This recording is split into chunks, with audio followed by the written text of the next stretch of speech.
Some 200 years ago, a ship sailed out from Massachusetts and made its way nearly to the mouth of the Mississippi River. But, sadly, the wind and the waters dragged it to the bottom of the Gulf of Mexico. For years that's where it lay, more or less forgotten about. That's until modern-day marine archaeologists decided to take a closer look. While the wreck itself is fascinating, it was the identity and fate of the men on board that really captured everyone's attention. Experts examining a shipwreck spot details that blow the history books wide open. We start in Westport, Massachusetts, a town with a reputation as a hub of the whaling trade. It's 1815, and the ship, known as Industry, is setting sail for the first time. For 20 years it will cross the Atlantic, the Caribbean, the Gulf of Mexico, and back in search of its prey. All that came to an end on May 26, 1836, which was the day it disappeared. And for a long time, it looked like no one would ever see it again. Then fate intervened in the shape of a company scanning the seabed on behalf of a second firm, with an oil lease covering that section of the Gulf. It got a glimpse of the wreck in 2011 as it traversed the seabed. But it would be another decade before the National Oceanic and Atmospheric Administration, NOAA, finally took a look for itself while putting some new equipment through its paces. But all that waiting would be more than worthwhile. Now, some shipwrecks are more famous than others. We've probably all heard of the Titanic, even if just from the movie. If you've studied the Tudors, then you may have encountered references to the Mary Rose. That ship sank in 1545 and wasn't found until 1971, but now it's a major archaeological treasure. Wartime tends to breed shipwrecks, with the sad fate of the civilian liner Lusitania having a particularly profound impact during World War I. America has its fair share of shipwrecks. The site of the USS Arizona has become a National Historic Landmark. But not every ship has a name that echoes around the world. The Industry sank off the Gulf Coast, but how well do you know the stories of the El Nuevo Constante in 1766, the El Cazador in 1784, the SS New York in 1846, or the SS Robert E. Lee and U-166 in 1942? The El Nuevo Constante and El Cazador were both Spanish. The first was a merchant ship, and the second a brig loaded with silver. Both were caught in storms and lost for centuries. The SS New York was also stuffed with treasure and the victim of a hurricane. The German U-boat U-166 torpedoed the SS Robert E. Lee during WW2 before being sunk itself by a U.S. Navy depth charge. Most of these ships met their watery fate as a result of bad weather, but there are also more than a few Union and Confederate ships lying near the sites of Civil War battles. It's a journey through history, seeing all the different types of vessels with their different designs and purposes. Each one is a window into a different time period. And no one loves a shipwreck quite like a marine archaeologist. Life on the open sea is dangerous and unpredictable. Fires, bad weather, and the rarer risks of sabotage, piracy, or indeed an explosion of dried peas are all threats. Yes, dried peas. The Augustus Moore was near South Carolina in 1855 when its cargo got wet, swelled up, and exploded so fiercely that the ship's hull was blown open. And globally there are a lot of shipwrecks. The United Nations has estimated more than 3 million exist worldwide. Of course, some types of sailing are more dangerous than others. Just ask Captain Ahab. Moby Dick may be a work of fiction, but Herman Melville did a lot of research into the world of whaling. That includes the inherent risk of relatively small and fragile humans pursuing giant, sometimes predatory animals. Indeed, the titular creature may have been inspired by a real, legendarily aggressive whale called Mocha Dick. Humans have probably been hunting whales since before records began. There's evidence that our whaling traditions date back even to the Stone Age. Meanwhile, the Inuit tribes of North America have some of the most long-standing whale hunting practices, one which they have sustained into the present day. In the bleak, inhospitable lands around the Arctic, whales can provide everything from food and fuel to tools made from bone. But commercial whaling is a different beast altogether. Ever since it really kicked off in the 17th century, mass whale hunting hasn't been a matter of survival or subsistence. Rather, it was about profit and about man's desire to show off his ability to conquer such large and dangerous creatures. Europeans and Americans both wanted in on the whaling action, with the Dutch, British and the Norwegians all taking up the practice with enthusiasm. Later the Russians would become more dominant, with today's limited commercial hunts centered around Norway, Iceland and Japan. Meanwhile, some indigenous communities still practice traditional subsistence whaling too. There's an obvious problem with whaling on an intensive scale. Put simply, if you kill too many whales, eventually there won't be any left.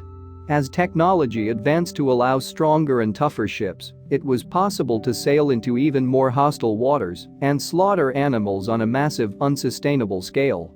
Once one stretch of sea was emptied, crews would just move on to new whaling grounds.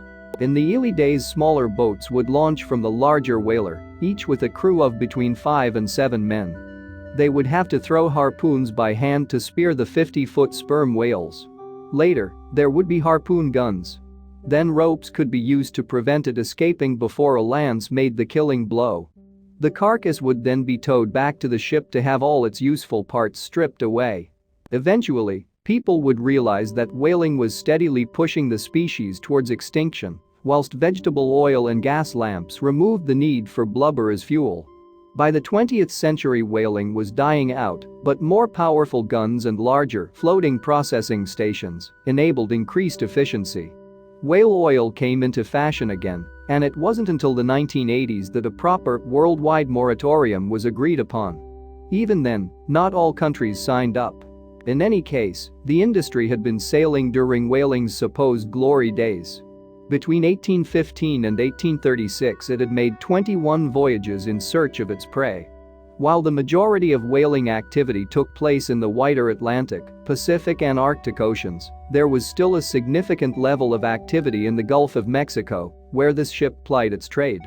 In fact, according to a 2022 article in the Washington Post newspaper, of the estimated 250,000 sperm whales killed by American seamen in the 18th and 19th centuries, maybe 1,200 perished in the Gulf of Mexico. The industry was only 64 feet in length, with a size and shape that we'd expect from ships of the time. This would be important when the time came for modern experts to identify the wreck. There was plenty of brick to line the tryworks special furnaces where blubber could be processed. It was also considered a leaky vessel because of the lack of copper sheathing on the hull. Roughly 15 men crewed the industry, and they worked for a shipbuilder by the name of Paul Cuffee. Cuffee was biracial, being both black and Native American. His father had been an emancipated slave, whilst his mother was a Wampanoag woman. Cuffee was also an abolitionist, entrepreneur and philanthropist, so a pretty fascinating fellow in his own right. The first voyage of the industry had come with the instructions: you will not return to Westport without a full cargo of oil ore until your provisions are expended, wishing you an agreeable and prosperous voyage. Around 230 barrels of whale oil had been collected on this journey alone. Such rewards did not come without risks, though. The Gulf of Mexico is known for its sudden squalls during springtime, when winds can gust to 70 miles per hour and change direction rapidly. When the storm hit on May 26, 1836, it did so with a fury. The two masts of the industry were snapped into pieces. The hull ripped open and the water roared in. By the time it was over, the vessel was resting 6,000 feet below the surface. As far as we know, the first and only time in history a whaling ship had sunk in the Gulf of Mexico.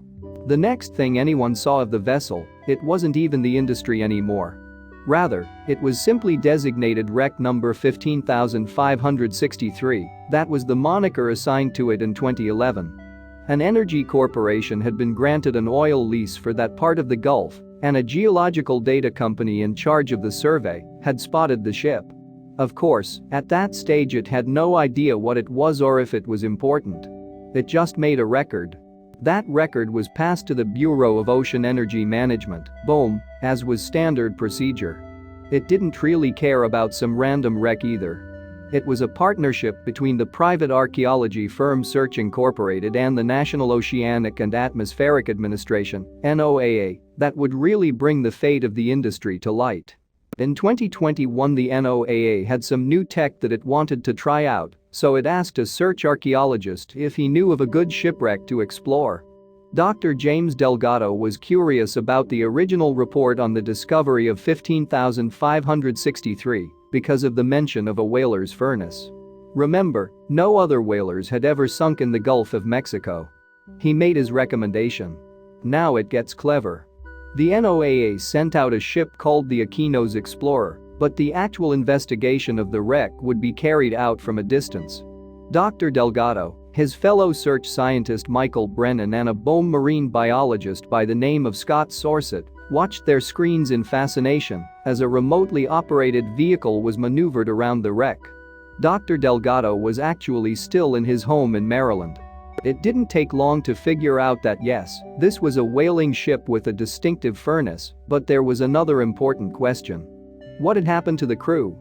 There were no corpses among the wreckage. They had to be somewhere. More research would need to be done, which meant a trip to the Westport Free Public Library. There, a librarian by the name of Robin Winters spent months researching with the help of another expert called Jim Borzilleri. Other than the general location of the wreck, all she knew was that the industry's captain was called Sowell. But Borzilleri eventually found mention of Sowell in reference to another whaler, the Elizabeth. He managed to unearth an article from the Nantucket Enquirer and Mirror newspaper from 1836. It described the Elizabeth returning home to Westport on June 17. Not only did it come with an impressive haul of 375 barrels of whale oil, but it had also picked up some extra passengers. Captain Sowell and his men. By some strange luck, the Elizabeth had been near enough to the industry when it foundered to rescue its crew.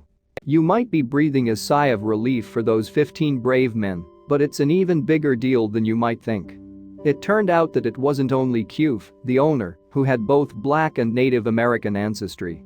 His crew reflected the same kind of diversity, and that was a dangerous thing in the antebellum South. Imagine if the ship had gone down, but its crew had washed up in Louisiana or Mississippi. As Dr. Delgado explained to the New York Times newspaper, if the black crewmen had tried to go ashore, they would have been jailed under local laws. And if they could not pay for their keep while in prison, they would have been sold into slavery. That's certainly one reason for whaling ships to avoid the Gulf of Mexico. The moment the crew set foot in a southern state, they'd have been criminals under local laws known as Seaman Acts just because of their skin color. Even if they'd managed to avoid enslavement, they'd have been in a lot of trouble. It was only a stroke of luck that another northern vessel found them first. There were a few factors that had made the rescue possible. One was that the Elizabeth was in the area, but another was that the ship didn't go down on the day of the storm. Yes, it was damaged beyond repair, but it didn't actually sink immediately. All that whale oil on board added buoyancy and kept the craft on the surface for 8 more days. 8 days and just over 70 miles. That was the final journey of the industry after its crew had abandoned ship. In fact, another whaler in the area managed to stop by just long enough to claim the remaining whale oil, plus 1 anchor, for itself. Meanwhile, eventually, all that storm damage would spell the end for the doomed vessel. Its final resting place would be near Pascagoula, Mississippi. We don't have a full manifest of the industry's crew, despite knowing the captain's name was Sowell. Others on board did include Cuffe's own son, William, who was a navigator, and Cuffe's son-in-law, Pardon Cook. No other black man is thought to have been on as many whaling voyages as Cook, but these kinds of diverse crews generally weren't unusual for the time. We just don't have the best records of them, meaning sometimes it's easy to forget exactly how significant Black and Native American contributions have been throughout American history. That's why finding the industry is so special. And it seems it wasn't just who was on board that was notable, but what they represented. Both in the past and today. One of Cuffe's descendants just so happens to be the president of the New Bedford Historical Society. Lee Blake observed that not only did Cuffee actively seek a diverse crew, but he made sure all those people were paid equally, according to their shipboard rank, which was clearly the complete opposite of what was going on amid the forced labor of the slave states. This isn't just a ship but a window into a specific era in America's complicated past. The NOAA released a statement from Don Graves, U.S. Deputy Secretary of Commerce, saying, "Black and Native American history is American history, and this critical discovery serves as an important reminder of the vast contributions Black and Native Americans have made to our country." Graves continued, "This 19th-century whaling ship will help us learn about the lives of the Black and Native American mariners and their communities, as well as the immense challenges they faced on land and at sea. And that past may help us in the present with what another Cuffee descendant, Carl J. Cruz, describes as a lesson for us today as we deal with diversity, equity and inclusion in the workplace." But it's not all about those big, grand statements. Let's go back to Dr. Delgado and his observation that history is in big names. The industry didn't carry kings or generals. It didn't change the course of the world. What it did do was provide a living to 15 ordinary men of different races as they tried to survive incredible challenges. There's so much we can learn from little corners of history, such as the sailing and sinking of the industry. But we can't just go and poke around in the wreck ourselves. The NOAA is keeping its exact location secret and making it clear that any salvaging of artifacts would be illegal. It's to be preserved just as it is for even more years to come. Thanks for watching, and don't forget to like and subscribe.